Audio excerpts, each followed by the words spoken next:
Assalamualaikum warahmatullahi wabarakatuh. Perkenalkan, nama saya Arif Kurniawan dari Divisi Project PT Raja Sukses Propertindo, Perumahan Terus 9, Perumahan Rumah Ningrat, Cirebon.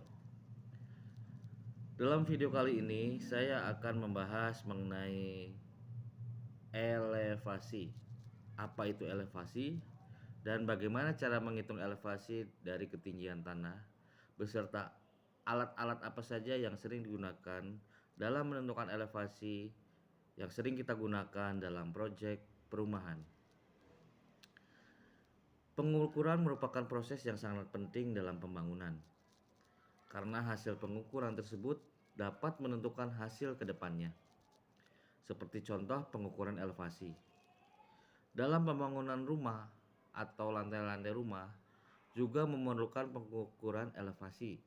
Namun, apakah kalian sudah tahu apa itu elevasi? Bagaimana cara menghitung elevasi? Dan alat-alat apa saja yang dipakai dalam menghitung elevasi? Apa itu elevasi? Elevasi adalah ketinggian objek secara relatif terhadap suatu referensi atau suatu acuan. Terdapat berbagai macam referensi yang digunakan dalam penentuan elevasi atau ketinggian. Yang sering kita dengar adalah MSL, Mean Sea Level.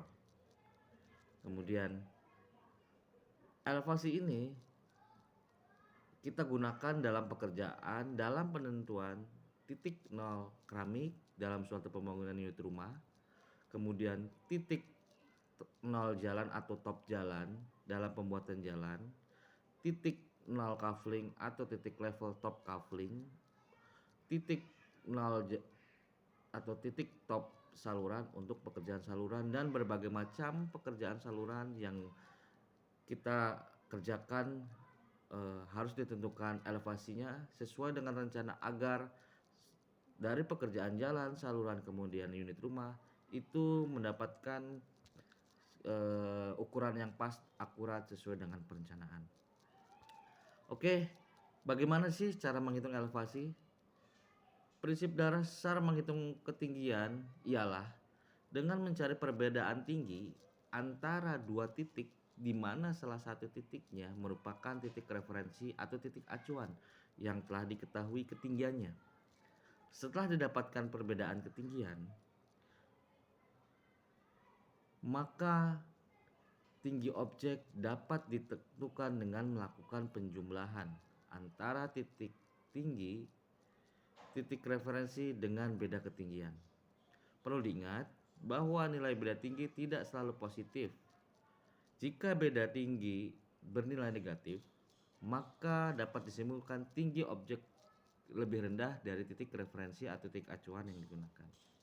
Kemudian, alat-alat apa saja sih yang sering kita gunakan dalam proyek, terutama dalam proyek perumahan untuk menentukan elevasi?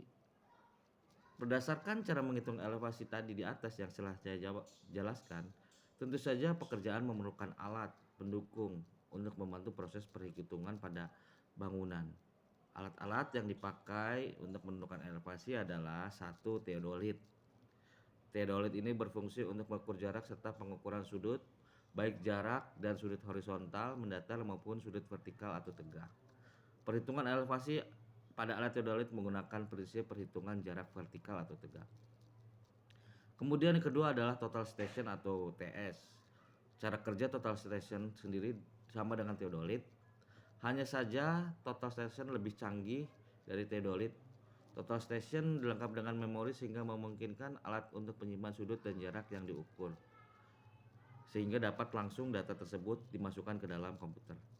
Yang ketiga lah automatic level water pass. Water pass merupakan alat yang didesain khusus untuk melakukan pengukuran jarak dan elevasi. Berbeda dengan teodolit dan station, water pass hanya mampu bergerak memutar pada sumbu horizontal. Penggunaan water pass memerlukan bak ukur atau rambu ukur sebagai target yang akan dibaca untuk melakukan pengukuran elevasi, karena pengoperasiannya sangat simpel dan mudah digunakan. Dan kemudian yang terakhir adalah yang keempat, clinometer. Clinometer secara tidak langsung dipakai untuk mengukur elevasi antara garis datar dan garis yang menghubungkan ke sebuah titik puncak objek. Namun, penggunaan clinometer hanya memberikan informasi elevasi berupa sudut vertikal. Biasanya dalam proyek pembukaan lahan, proyek pembangunan di rumah, untuk menentukan elevasi dilakukan oleh tim survei. Tim survei akan melakukan penentuan elevasi menggunakan alat seperti tadi TS, total tension, theodolit, dan juga water pass. Karena tidak semua orang bisa menggunakan alat tersebut, maka hanya surveyor lah ataupun hanya yang memiliki keahlian dalam menggunakan alat tersebut sehingga dapat menentukan elevasi dengan mudah. Baik, dari saya itu saja yang dapat saya sampaikan. Terima kasih kurang lebihnya. Semoga bermanfaat. Wassalamualaikum warahmatullahi wabarakatuh.